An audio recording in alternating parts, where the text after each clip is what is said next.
Rohini ஸ்ட்ரெஸ்ஸில் abortion ஆகிடுச்சு. விஜயா என்கிட்ட சொல்லியிருந்தா நான் தங்க மாதிரி தாங்கி இருப்பேனே. ரோகிணி சொல்லியிருந்தா நீங்களும் உடஞ்சி போயிடுவீங்க. என்ன சந்தேகப்படாதீங்க. விஜயா நடந்ததை சொல்லலையே தான் கோவம். மனோஜ் அப்பா இது எப்படிப்பா தெரியும் உங்களுக்கு? அண்ணாமலை முத்து சொன்னான். முத்து ரவி சொன்னான். ரவி ஸ்ருதி சொன்னான். ஸ்ருதி மீனா தான் சொன்னாங்க.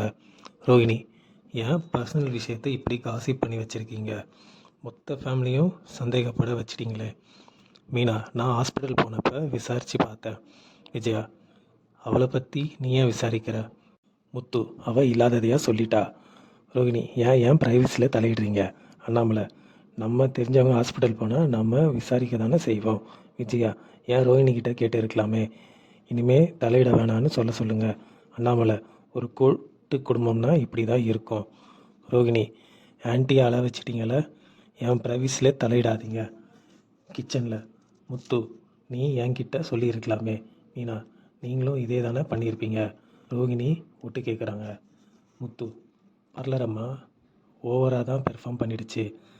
அது கேடின்னு எனக்கு தெரியும்.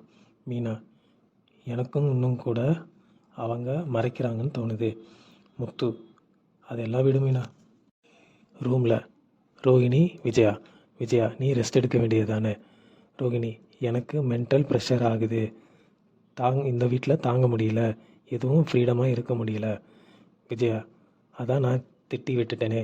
ரோகிணி தனியாக போகலாம்னு முடிவு பண்ணிட்டேன். விஜயா நீ போகணும். மனோஜ் இல்லாமல் என்னால் இருக்க முடியாது. அவங்க போகட்டும். அவளை நான் ஓட விடுறேன். கொஞ்சம் டைம் கொடு. மனோஜ் ரோகிணி ஆன்ட்டியும் இப்படி கேள்வி கேட்டுட்டாங்க. மனோஜ் அந்த முத்து பொண்டாட்டி தான் இப்படி பண்ணிட்டா. ரோகிணி எல்லாரும் நம்ம லைஃப்குள்ளே வராங்க.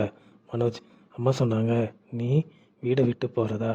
அம்மா நான் இல்லாமல் இருக்க மாட்டாங்க. ரோகிணி முத்துவை பார்த்து எல்லாரும் பயப்படுறாங்க. அந்த மீனாவும் அதிகாரம் பண்ணுறாங்க. அதான். மனோஜ் அட்லீஸ்ட் என்கிட்டயாவது நீ சொல்லியிருக்கலாம். ரோகிணி அந்த டைமில் உனக்கு வேலை இல்லை. மனோஜ் நான் ஹாப்பியாக தான் இருக்கேன். நான் தான் அப்பா ஆகிட்டேன்ல. ரோகிணி அதான் அந்த குழந்தைய தங்கலையே. மனோஜ் இனிமே எந்த டெஸ்ட்டும் தேவையில்லை.